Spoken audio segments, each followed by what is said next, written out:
Hi, everyone. Welcome to the Unscaled Travel Show. I'm Jeremy Long, your host. I'm so glad you are here with us because there's a million things out there you could be doing. Why aren't you doing them? What's wrong with you? Be responsible. I'm here with my co-host and co-explorer, Amy. Hello. We're in the Diamondback Land Surveying Studios in beautiful Las Vegas, Nevada. And, this is kind of, this episode is a little bit of a continuation of one we've previously done where we want to give you options outside of the normal tourist spots in cities around the U.S. Mm-hmm. And previous episode, we talked about larger cities like New York and Los Angeles. And now we want to kind of talk about these cities that aren't quite on that population level. So cities such as Denver, Seattle, Austin, that aren't huge, but they are still extremely popular with people that are traveling around or looking for vacation ideas or tourist ideas in the United States. Right.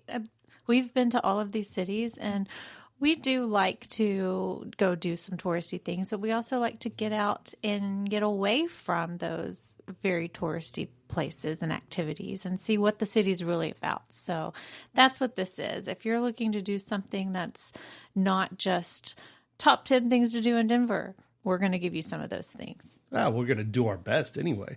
And there's no, I guess I warned people in this previous episode. I'll warn them again. There's nothing wrong with anything on this list. I think even the things we're telling you to necessarily skip, I think you should do it at least once. You go to these cities, they're popular for a reason, right? But after, if you go back, say it's like your second or third time to Denver or Seattle, these places, you want to do something a little bit different. And then during heavy travel seasons, man, it can fill up with people. So you might need, out of necessity, find some different options out there. So let's start in Denver. Denver, number one, I think is just a beautiful city. And it's locale and with the Rockies in the backdrop and everything. Number one, I think it's just a beautiful city to go visit. It really is. I mean, we've been there a few times, and my only complaint, I would say, and a lot of people say this, is that the airport is so far outside of the city. It takes a while to get from the airport to the city. So just be prepared for that. Absolutely is. I mean, they might as well, I was going to say whatever state is next to Colorado, but I don't know geography. They might as well have built it in, where is that, Kansas or Nebraska? There you go. I had to look it up real quick looking at it. I don't know anything about our 50 states. But yeah, I mean, it's super far away. Uber is going to cost you a pretty penny. Mm-hmm. I think there is a train, like a public transit, that runs from there to there. But if you don't know that going in, then just be prepared. Right. You're going to be driving for a while, right?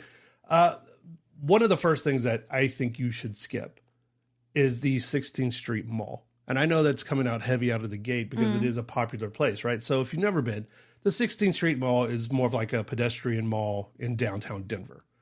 Retail stores, chain restaurants, and in a lot of cases, street performers, and tons of locals that are shopping and also tourists that are shopping.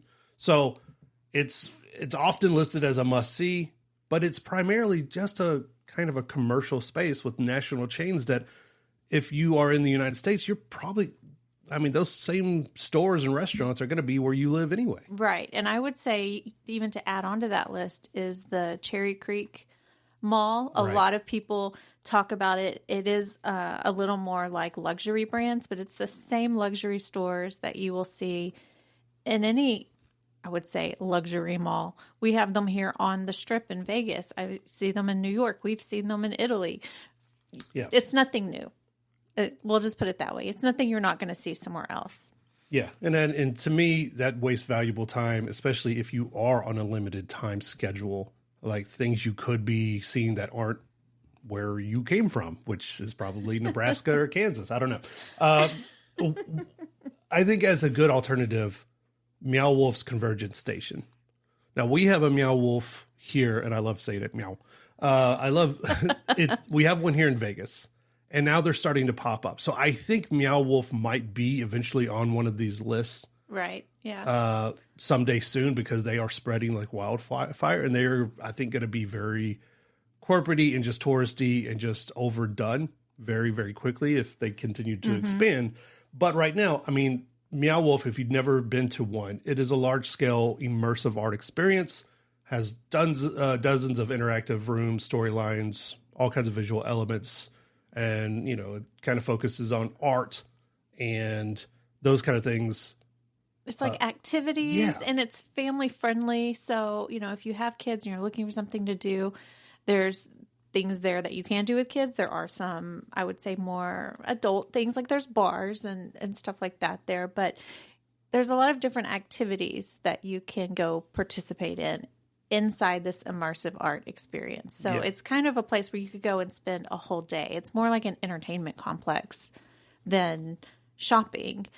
Another place you could go if you just want to do shopping, but a little more flavor of Denver, is the South Broadway neighborhood. It's kind of eclectic shops and art galleries. They have antique stores and like craft malls and a lot of like bookstores and live music venues. It's a little more Denver than just going to a mall, I would say. A little bit better options and atmosphere. I would think off the top of my head, right? Another one, this one I think is it might be divisive to some people. But I say if you're not seeing a concert, if you're not seeing a show, or if you're not there to actually do the hikes around this area, I would be remiss if I didn't tell you to skip Red Rocks Amphitheater. Right. And that whole area, right? So Red Rocks is a legendary amphitheater and concert venue. It's iconic. It's probably on all the postcards and images you see if you Google Denver. And it is beautiful. And it is, I think when a concert's in play, it's one of those places that you need to go to at least once. Right. But if you don't have tickets to the band Fish and all the clouds of various smoke that go with things like that, you're going to want to do something different, because if you get out there, I mean, parking is very limited.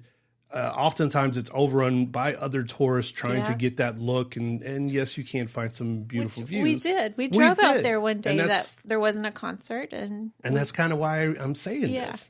Like, we ate out there, the restaurant, although it was good, it was a little pricey. And this was actually a couple years ago. So no doubt prices have increased.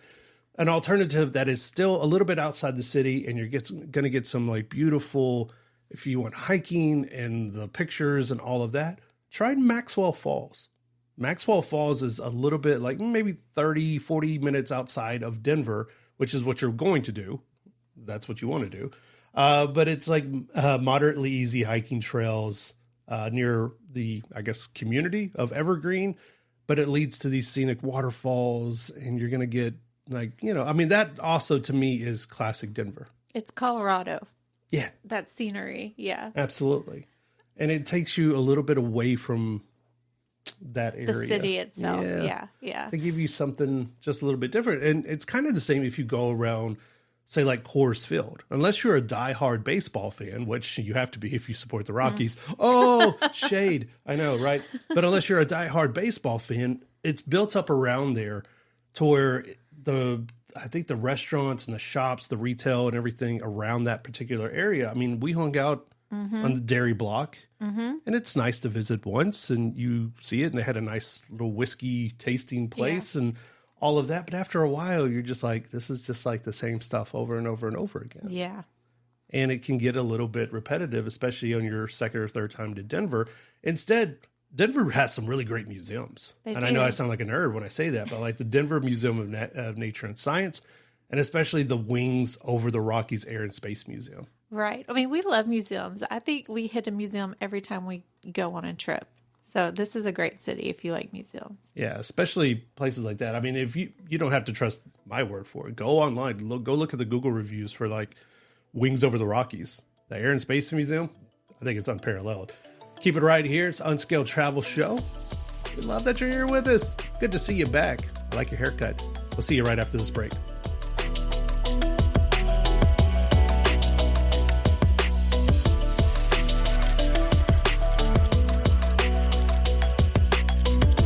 Unscaled Travel Show is brought to you by Diamondback Land Surveying. For all your land surveying needs, contact Diamondback Land Surveying at 702-823-DBLS.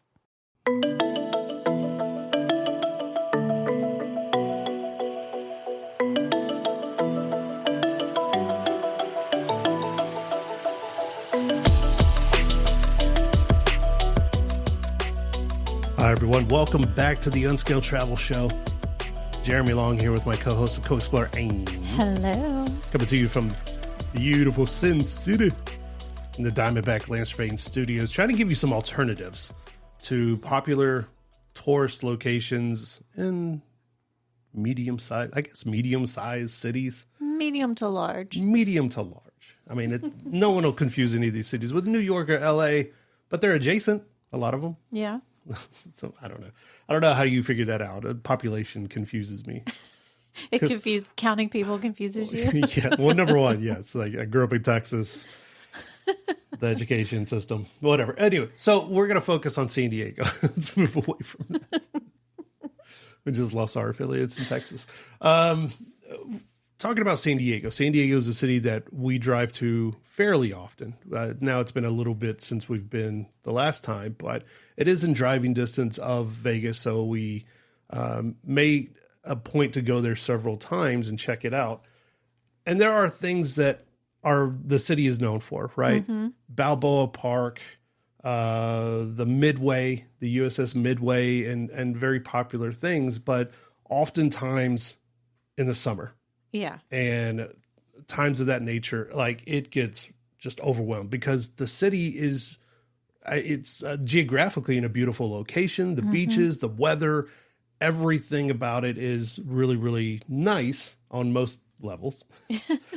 But it can get a little repetitive after a while. So, what are some of those things to do, especially if you're traveling with younger kids or if you have a group that, you just want to do something that involves a little bit more, right? Rather than just eating and drinking at places. I feel like anytime we look up like things to do in name a city, half the list is always go walk around this neighborhood, and it's like it's shops and it's restaurants and it's bars. Yeah. And if you're not shopping or you're not hungry or you don't want to drink, then you're just walking up and down a street. So I think that's kind of, for me, the point of this episode is like, let's give you things that you can actually go do and not just places to walk around. Yeah.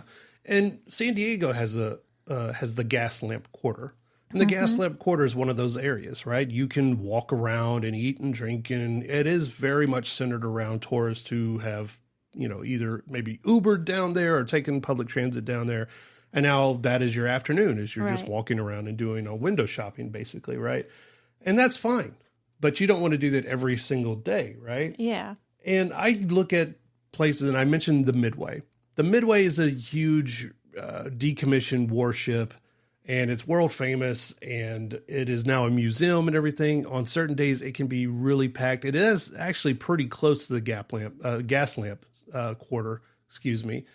But like we've gone, and it was wall-to-wall people. It was. It's very fascinating. And you love history and you love ships and things like that. But even after we were like, because you can go into all these different rooms, and like after about an hour, you were done. And we had maybe looked at a quarter of the ship. Like I was skipping rooms. I was you're like, we don't need to see that. We don't need to see that. So I mean, like it was cool, but once you've seen one room, you've seen them all. So what are other things that people can go do? Like if you still want like the history and the maritime information, and that's really kind of your pull, your group or something like that, the Maritime Museum of San Diego is, it has a collection of ships, submarines that are all in that, including the 1863 Star of India, which is, or was at the time, the world's oldest active sailing ship.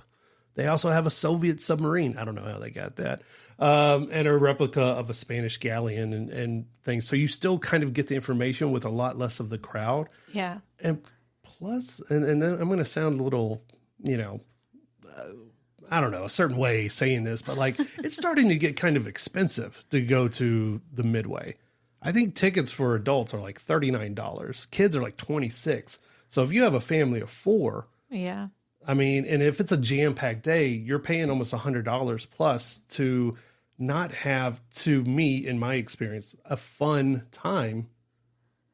And you're trying to wrangle kids if they're little, and doing all that. I don't know, man. To me, that just doesn't bode well for my patience level in crowds. And then, I mean, I mentioned Balboa Park, right? some people are in and out on Balboa Park. Like it is a collection. I mean, obviously it's a huge park, but it has museums attached to it, a Japanese peace garden that you and I have gone to with our daughter, and it's lovely. And then there are other places of it that I think people are like, hey, it's starting to get a little commercialized. Yeah. So, but it is one of those areas you can spend an entire day going to the art museums, going to... And we did. We started at the Japanese Peace Garden, which was lovely and was not overly crowded at all. I do recommend that one.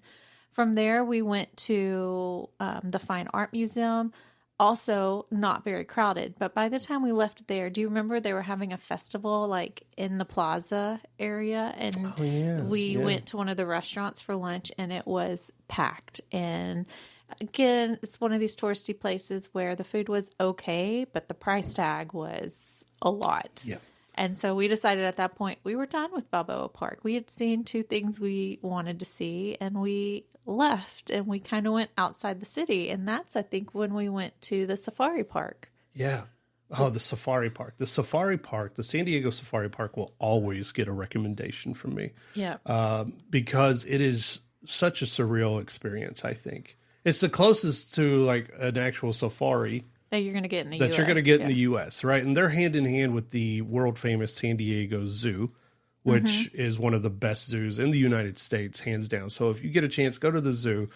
And if you are, because the safari park is a little bit outside of actual San Diego City, if you can get outside of the city, if you have a car rented or something like that, or get one of those tours like through Viator where they'll pick you up from your hotel or something, I highly recommend going to it. And yes, I know I just complained about prices on the Midway and the prices of the San Diego Safari Park. I think it's like $75 for adults right now. But it's all about, value to me. And to me, the Safari Park just blows everything else out of the water. If I remember correctly, we had a city pass for San Diego, and it was included in that. So we did not pay that much to see it, but absolutely, it was a highlight of our trip. The other highlight of our trip, I would say, was something you and our daughter wanted to do, and I was on the fence about it. But the harbor tour, the bay tour that we went on. It was a chilly day, and we had to end up going to buy like jackets because we were going to be on the water, and it was Tell so them windy. About your jacket.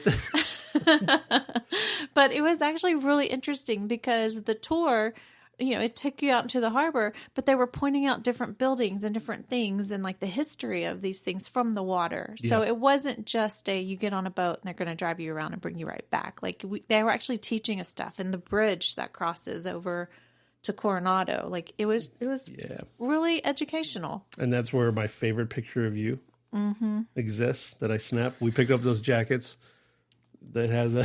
Mine had a hoodie. It had a hoodie on. She had it so tight around her head. She looked like a... You look like a gnome.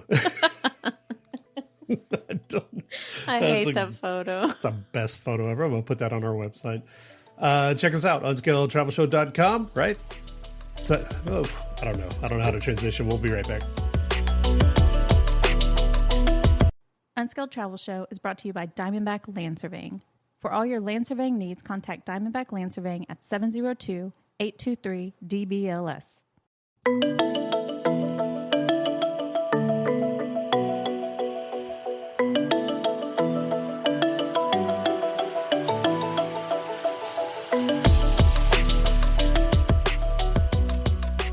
Hi, everyone. Welcome back to the show. It's Jeremy Long here with my co-host, Amy. Hello.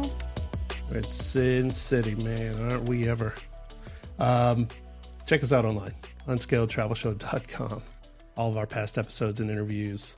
In fact, I want to point out that we take all of our episodes, we put them on podcasting platforms like Apple and Spotify.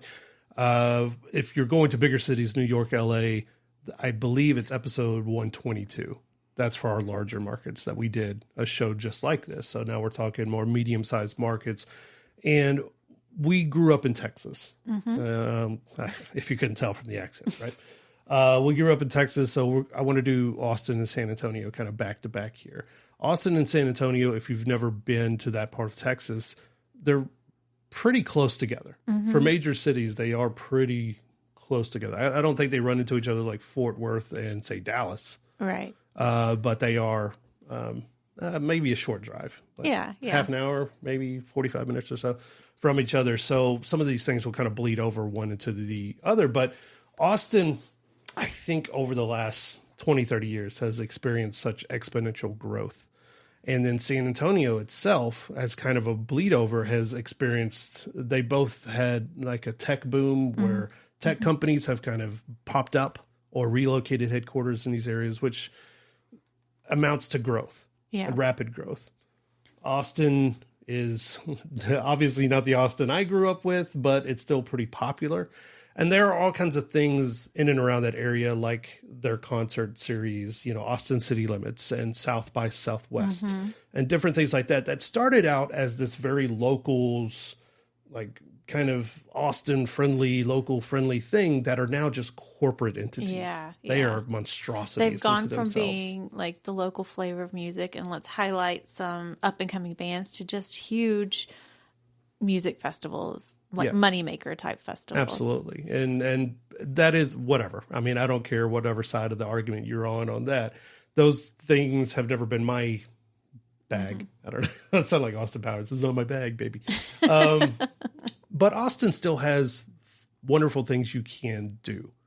The problem with Austin and kind of San Antonio as well is that some of these things are just kind of bleeding over into the corporate world. And they do it so well in cities like this that sometimes it gets a little bit difficult to tell the difference between when you're just going into what you don't understand as a corporate money grab and what something is actually local and things like that. So, I mean, when you look at, it used to be really fun for like 6th Street in Austin. 6th Street was the place. It was bars. It was, yes, definitely for the younger university crowd. University of Texas is right there, a few steps from it. And it's now this kind of corporate machine. Yeah. And in a lot of cases, some people will argue with me here, but in some cases it's not safe anymore. It's just too much of it. So there are things that you can other places you can go. Other places. Unless it's like the Texas Chili Parlor. Texas Chili Parlor is pretty close there. And if you want real good Texas chili, there you go. So go there. But one local spot is like Barton Springs, the Barton Springs pool. Very popular, especially in summertime. It's these pools that are fed from underground springs. If the water's low, if they're having drought conditions, well, they don't get fed as well. Right. But if the water's up, then everyone in Austin and all the surrounding areas is there. Yeah. They're there swimming and having a good time. It can be, if you get overstimulated by people, then this is probably something you're going to want to miss on very hot days when the water's up. But there's another place you can go, right? What? The Deep Eddy Pool, which is that what the vodka's named after? Is it? I think so. I don't know nothing about vodka, man. That's your world.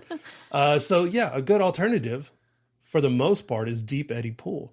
So it's still historic. You're still going to get the spring-fed swimming pools, but it's just a few minutes away from Barton Springs.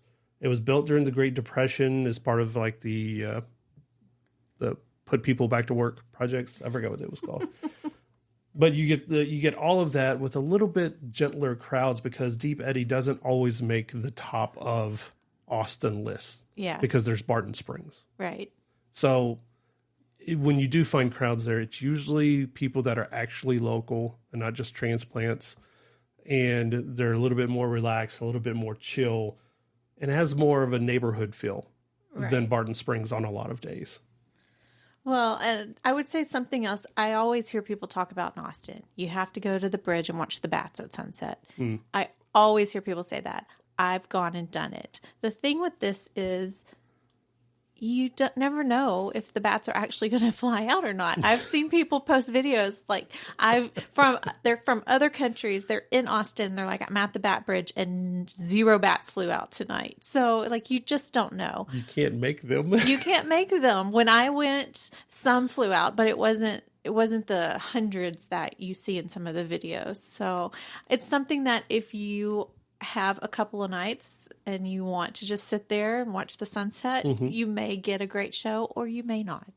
See, just north of San Antonio, which, I mean, just a few minutes south of Austin, right, is the Bracken Cave, the Bracken Cave Bat Preserve, where it is another cave of bats that usually most nights to feed, they exit the cave by the thousands. Right. And you can get a show there that is oftentimes way less crowded, way less busy, and a little bit more because the bat thing in Austin is, I mean, it's in the city. It's under like a bridge, right? It's just an overpass there's where an the overpass. bats hang out underneath it. Sometimes bats don't want to go out either, man. It's getting expensive out there.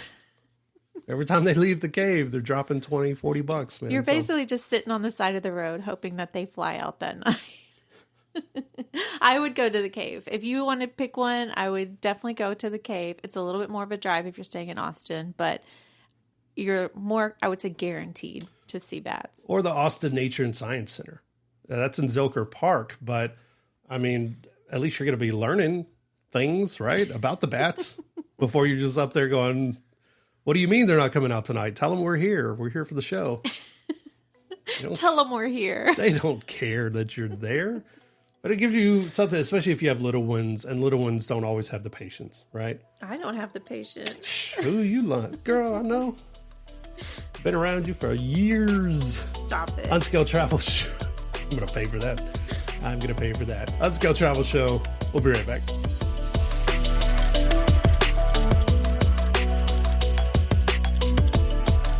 Unscaled Travel Show is brought to you by Diamondback Land Surveying. For all your land surveying needs, contact Diamondback Land Surveying at 702-823-DBLS.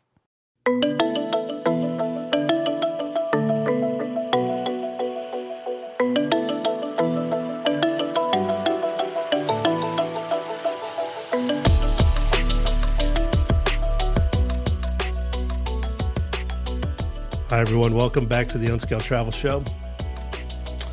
My name is Jeremy Long, and I have been instructed to apologize for that remark. You have the patience of a saint, especially after dealing with me for 20 plus years.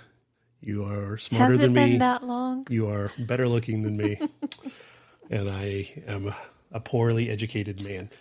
So we're talking about things you can do in different cities. We're talking about Austin and San Antonio, and they're so close together that you might as well just lump them in on the same thing, right?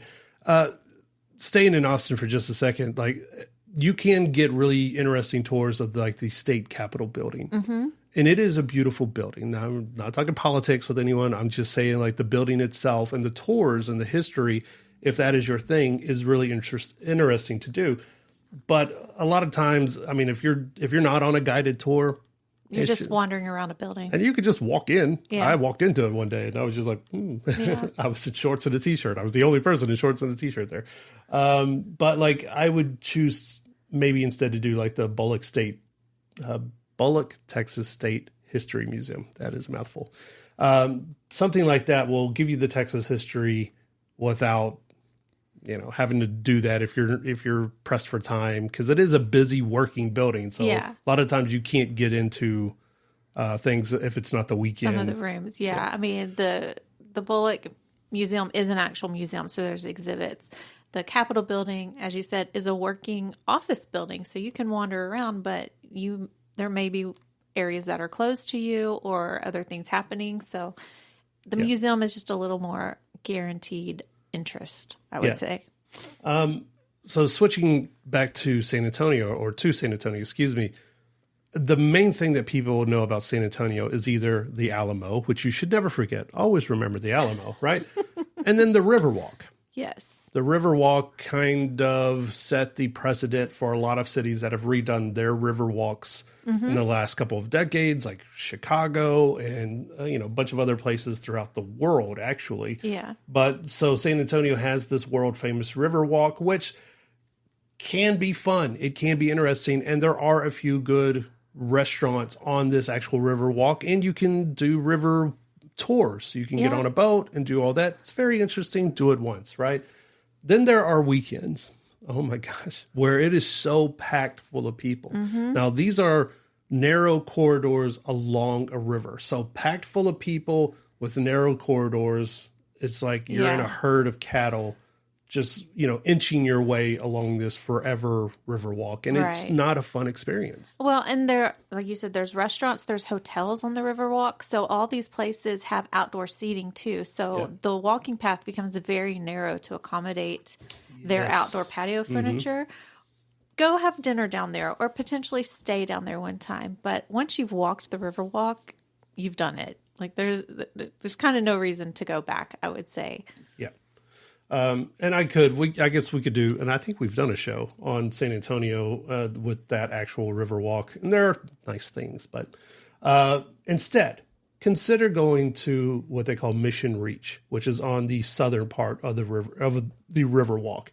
It's an 8-mile stretch, of the San Antonio River that connects all these Spanish missions via hike and bike trails and river views and everything, but it's a little bit calmer because it's away from the heavy touristy, and San Antonio does a lot of conventions. So it's a lot of convention traffic and things like that. So, but down there at Mission Reach, you have more direct access to some of the missions like Mission San Jose, San Juan, Espada, and they're all UNESCO World Heritage Sites as well. So you can check a UNESCO World Heritage Site off of your list, just going a little bit further down the river. Yeah, away from the actual mall. There is a shopping mall on the Riverwalk. Yeah. You get away from that and you get more of the history aspect of it. Absolutely. Which everyone knows you're a huge history fan. And so this next place, I am very surprised you have it on the skip list.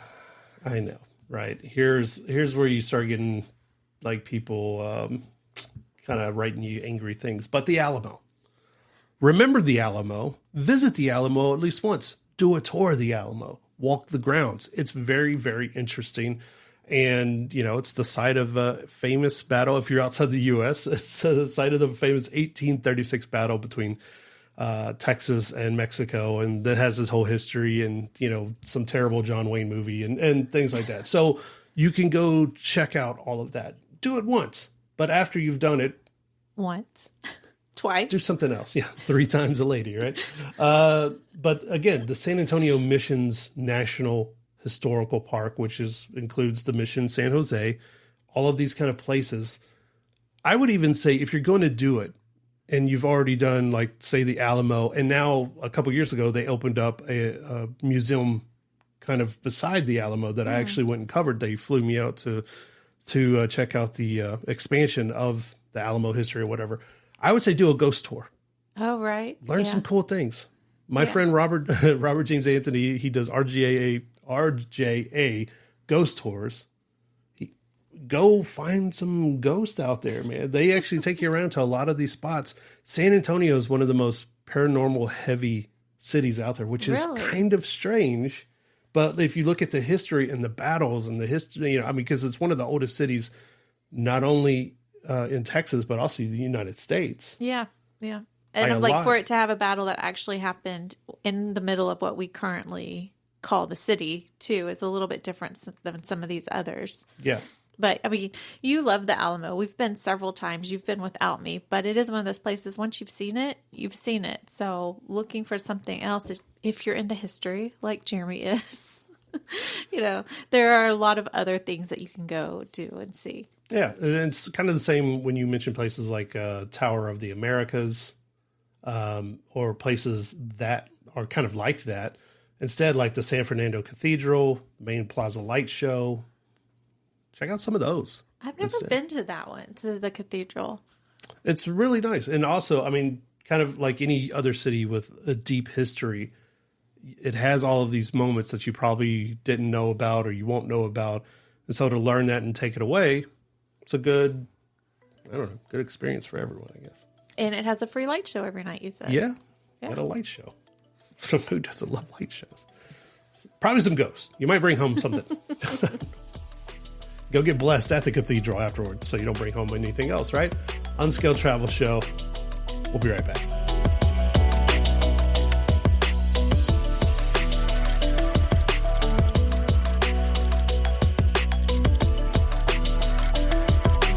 Unscaled Travel Show is brought to you by Diamondback Land Surveying.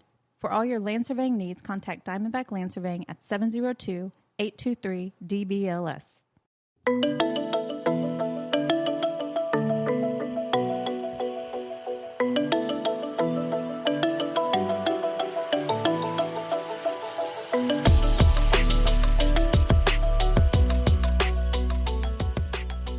everyone. Welcome back to the Unscaled Travel Show. Jeremy Long here with my co-host and co-explorer, Amy. Hello.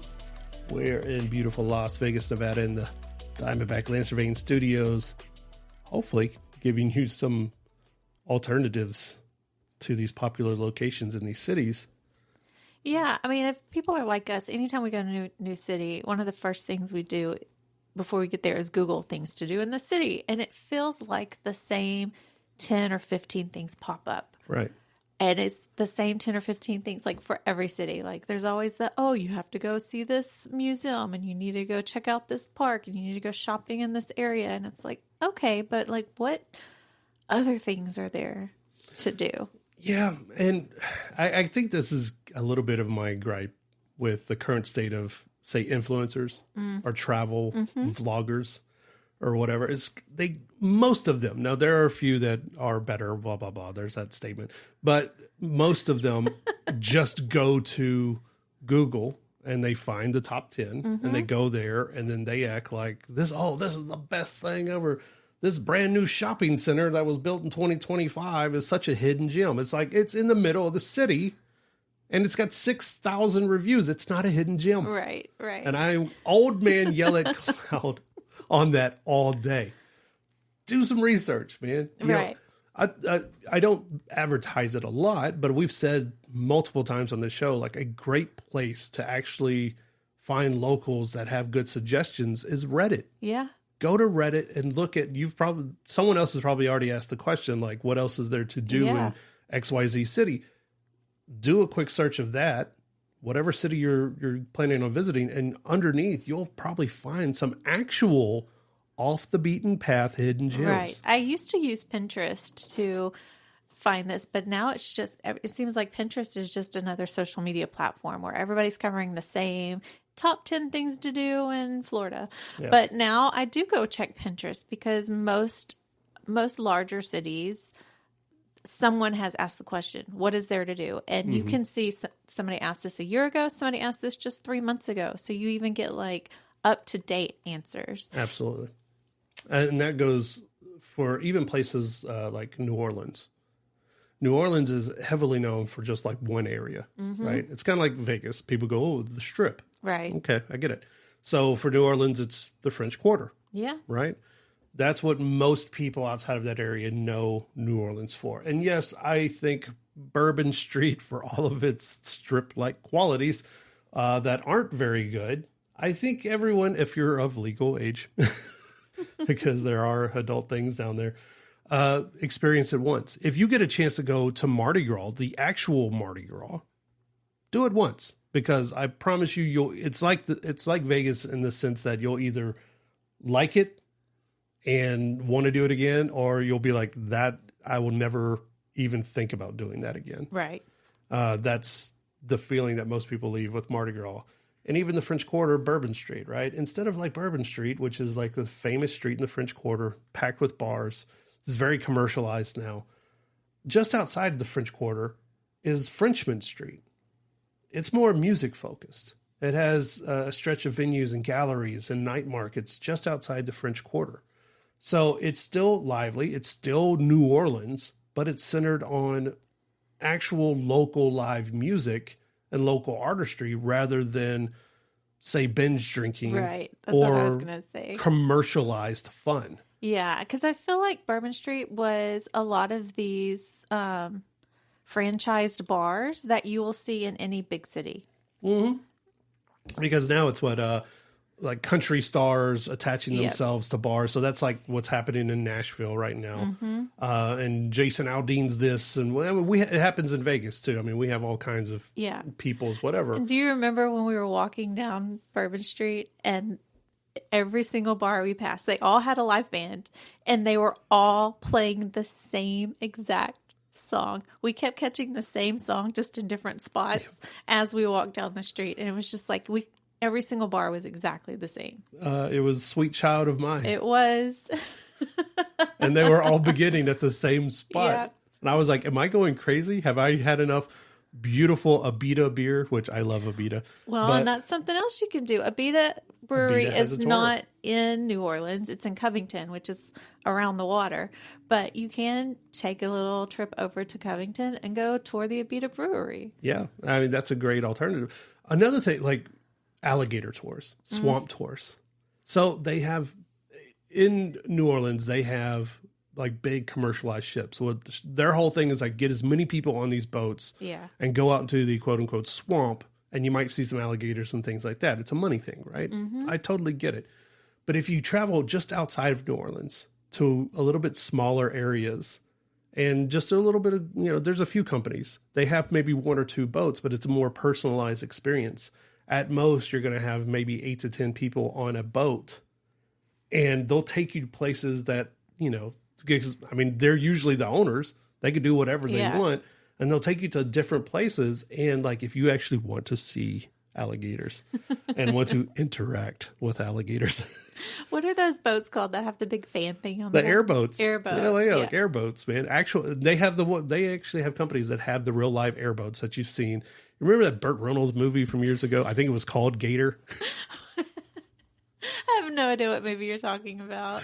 But like, I mean, they have an airboat. They go out in the swamp and go see alligators. And in some cases, they'll feed the alligators. Haven't you done this? Yes. It'll change your view on the world. You'll learn stuff about yourself. As a man, you'll learn, I didn't know I could scream that high, Those alligators jumped up on the side of the boat. I mean, good thing I was wearing my brown pants. You know what I'm saying? The ones we threw away after. Yeah. The ones that ended up in that French Quarter trash can down there. But it's an incredible experience. But it's better at a personal level than it is where like you're 4 people deep trying to lean over that couple from Iowa that won't get out of the way. They're in every photo of yours. Like people are, anyway, things like that. So like Frenchmen and even the Gator tours, get out a little bit from there. Or Jean Lafitte. There's Jean Lafitte National Historical Park, right? It's a protected wetland. It's just like maybe 30 minutes outside of New Orleans. It's managed by the National Park Service. But here is where you're going to have like miles of boardwalk trails through the bayous and swamps and forests. So you can see birds and turtles and alligators more in their natural environment. Here's a thing that people don't realize on some of these tours is that when people aren't there, when they're on these boats, even like especially the larger boats, they make these tours and they'll feed the gators. Mm-hmm.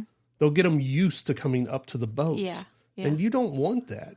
Like, right. I mean, because now the alligator, not only is it dangerous, and yes, you will scream, or I will scream for you. Very loud and very long, unnaturally. But it's also, you're getting wild animals. So you're like basically domesticating these things, which can lead to all kinds of problems. But in Jean Lafitte National Park, it's a little bit more. It's more of a preserve. Yeah, it's more of a preserve. It's more natural. It's a little bit more of the authentic New Orleans that you want to be a part of. And that goes for like also New Orleans is known for ghost tours and voodoo and things like that. All the cemetery tours and things. In the French Quarter. You can go walk in any cemetery. You can go walk in the cemeteries and get all that. But like if you're in the French Quarter and you're going to the generic voodoo shops, I mean, check the stuff. They're mass producing. Mm-hmm. On the bottom, it says probably, made in India or whatever. It's not anything that it's not natural. The people usually that run the shops aren't from New Orleans. There's no connection to the city. They just bought a storefront. Right. And there you go. Not always. But they do have museums dedicated to this in the city. They do. So look those up and check those out if you want to know more about it. Do that research, Sherry. That was my... That was your very bad Cajun. There you go. Unscaled Travel Show. We'll be right back.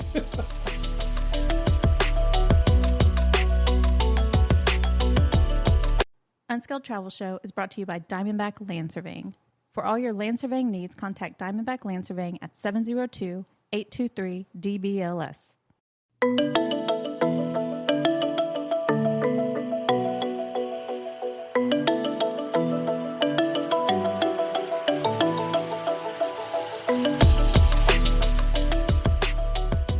Hi, everyone. Welcome back to the show. Jeremy Long here with my co-host, Amy. Hello. Check us out online, unscaledtravelshow.com. Check out our YouTube channel. It's got all kinds of fun stories that aren't like anything else. It's called Unscaled Travel Show. I don't know. I might have to rename this thing.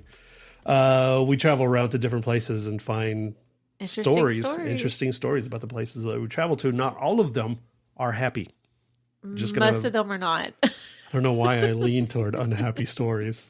I love the drama. Tragedy. There it is. But check us out on YouTube, Unscaled Travel Show. We're talking about different things you could do in these kind of medium-sized markets if you're looking to do tourist things, but don't want to do the touristy thing, right?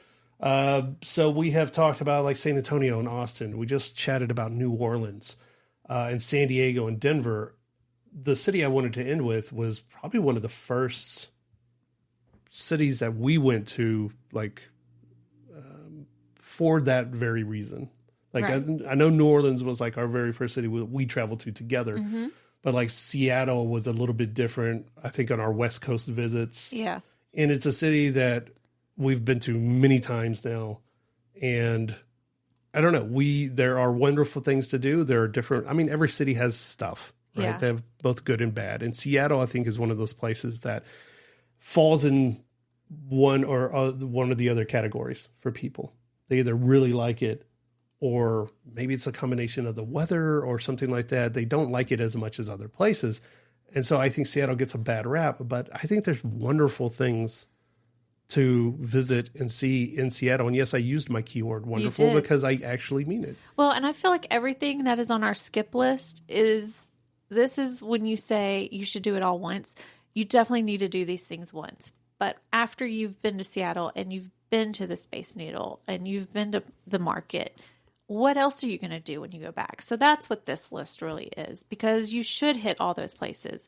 We have hit them multiple times and they're great. But then when you start looking for something else, that's what we're going to recommend for you today. Yeah, or at least some alternatives to these things, because you mentioned the Space Needle, right? The Space Needle, I think, is very cool. It's a very iconic structure. Obviously, it's a part of the skyline, and it more or less set the tone for other cities that also have Space Needles. And observation decks and things of that nature. It was built for the 1962 World's Fair.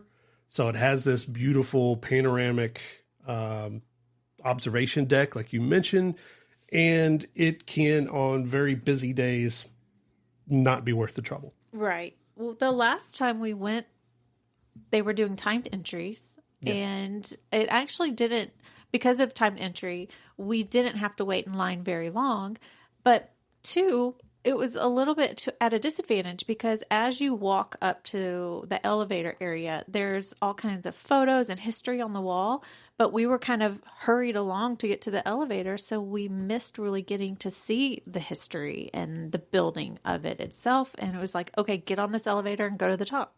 Yeah. So it kind of can work a little bit to your advantage when there is traffic, if you are interested in learning the history. But if all you want to do is get up there and get your photo, then you need to go on like a random Tuesday morning. Really? I mean, and every time we've gone up there, there are people trying to do entire photo shoots up there. And they are not booked to be up there. They're just trying to do it. And some of them get kind of snippy. Again, influencers, love-hate relationship with these folks. Yeah. And also, I mean, I kind of joked about the weather, but the weather in Seattle can change very, very quickly with it being right on the water and all of that. And if it's a foggy day or an overcast day, well, what do you think you're going to see when you get to the top of a tower? Right. You're going to see fog.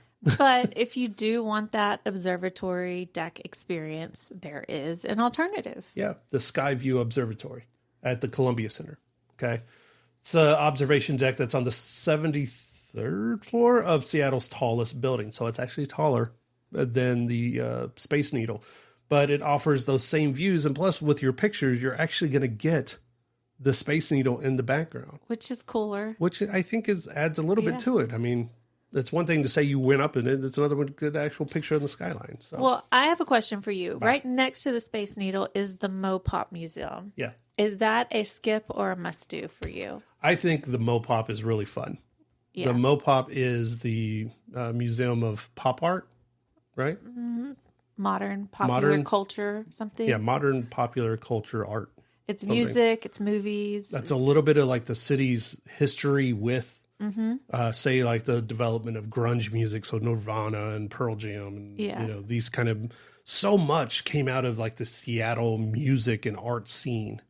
And even right next to it, I think is Chihuly, the Chihuly glass exhibit. So Chihuly art everywhere, you know, and isn't he from Seattle? From Seattle, yeah. So I know someone who knows him.